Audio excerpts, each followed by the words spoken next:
ഇന്നിപ്പോൾ ഈ വിവാദങ്ങൾക്കിടെ CPI സംസ്ഥാന എക്സിക്യൂട്ടീവ് യോഗം തുടങ്ങും. മുഖ്യമന്ത്രിക്കും സർക്കാരിനുമെതിരെ യോഗത്തിൽ വലിയ വിമർശനം തന്നെയായിരിക്കും ഉയരുക. ഏതായാലും PV അൻവറിന്റെ ആരോപണങ്ങളിൽ ഇന്നിപ്പോൾ ഈ എക്സിക്യൂട്ടീവ് ചേരുമ്പോൾ ഏതു രീതിയിലായിരിക്കും ഈ യോഗത്തിൽ ഉയർന്ന വിമർശനങ്ങളെ പാർട്ടി പ്രതിരോധിക്കുക?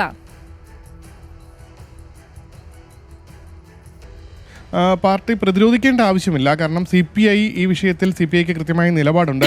കഴിഞ്ഞ ദിവസം CPI സംസ്ഥാന സെക്രട്ടറി ബിനോയ് വിശ്വം കേസ് അന്വേഷിക്കണമെന്ന് തന്നെ ആവശ്യപ്പെട്ടിട്ടുണ്ട്. ആ സാഹചര്യത്തിൽ കൃത്യമായ നിലപാടുമായി ഒരുപക്ഷെ CPI മുന്നോട്ട് വരും. അതിൽ ഇനി അന്വേഷിക്കണമെന്നുള്ള ആവശ്യത്തിൽ CPIക്ക് ഇപ്പോൾ എതിരഭിപ്രായമില്ല. രണ്ട് കാര്യങ്ങളാണ് ഇന്നത്തെ സെക്രട്ടേറിയറ്റിൽ പ്രധാനമായി അവർ തീരുമാനമെടുക്കേണ്ടത്. അതൊന്ന്, തൃശ്ശൂർ പൂരം കുളമാക്കാൻ പോലീസ് ഇടപെട്ടു എന്നുള്ള PV അൻവറിൻ്റെ ആരോപണം.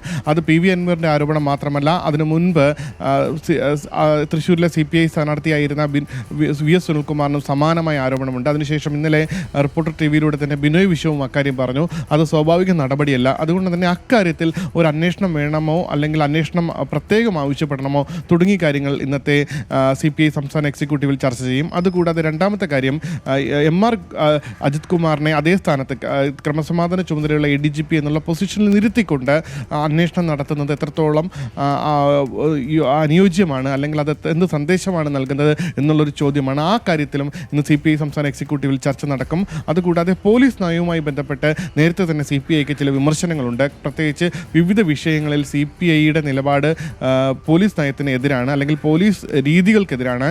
കാരണം ഇടതുപക്ഷ സർക്കാരിൻ്റെ പോലീസ് നയമല്ല ഇവിടെ പോലീസ് നടപ്പാക്കുന്നത് എന്നുള്ളതാണ്. അതുകൊണ്ട് തന്നെ അക്കാര്യത്തിൽ P ശശിക്കെതിരെ ആരോപണവുമായി PV അൻവർ എത്തിയതുകൊണ്ട് തന്നെ അക്കാര്യത്തിലും CPI സംസ്ഥാന എക്സിക്യൂട്ടീവിൽ ഗുരുതരമായ വിമർശനങ്ങളോ ചർച്ചകൾക്കോ വഴിവെക്കാൻ സാധ്യതയുണ്ട്. അതുകൂടാതെ സംഘടനാ വിഷയങ്ങളും CPI ഇന്ന് ചർച്ച ചെയ്യുന്നുണ്ട്. പ്രത്യേകിച്ച് എറണാകുളം, പത്തനംതിട്ട, പാലക്കാട് ജില്ലകളിലെ സംഘടനാ വിഷയങ്ങൾ ഈ മൂന്ന് ജില്ലകളിലും വലിയ രീതിയിലുള്ള വിഭാഗീയത പ്രവർത്തനങ്ങൾ നടക്കുന്നുണ്ട്. പ്രത്യേകിച്ച് പാലക്കാട് ഒരു സമാന്തര കമ്മിറ്റി തന്നെ നടക്കുന്നുണ്ട് എന്നാണ് CPIയുടെ നേതൃത്വം വിലയിരുത്തുന്നത്. അക്കാര്യങ്ങൾ ഒരു ഭാഗത്ത് ചർച്ച ചെയ്യും. അതോടൊപ്പമാണ് PV അൻവർ തുറന്നുവിട്ട ഈ ആരോപണങ്ങൾ എന്തായാലും സർക്കാരിന് അല്ലെങ്കിൽ CPIക്ക് ഇതിൽ ഒരു വ്യക്തമായ നിലപാട് സ്വീകരിക്കേണ്ടതുണ്ട്.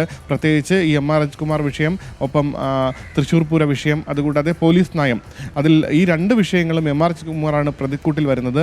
മൂന്നാമത്തെ വിഷയത്തിൽ LDF സർക്കാരിൻ്റെ നയം നടപ്പാക്കേണ്ടത് ആഭ്യന്തര വകുപ്പാണ്.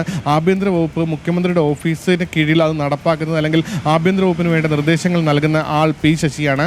അതുകൊണ്ട് തന്നെ മുഖ്യമന്ത്രിയുടെ പൊളിറ്റിക്കൽ സെക്രട്ടറിക്കെതിരെ ഏതെങ്കിലും ഒരു നീക്കം, ഏതെങ്കിലും ഒരു അഭിപ്രായം അല്ലെങ്കിൽ നിലപാട് CPI സ്വീകരിക്കുമോ എന്നുള്ളത് നിർണായകമാണ്. നാളെയാണ് നിർണായകമാണ്.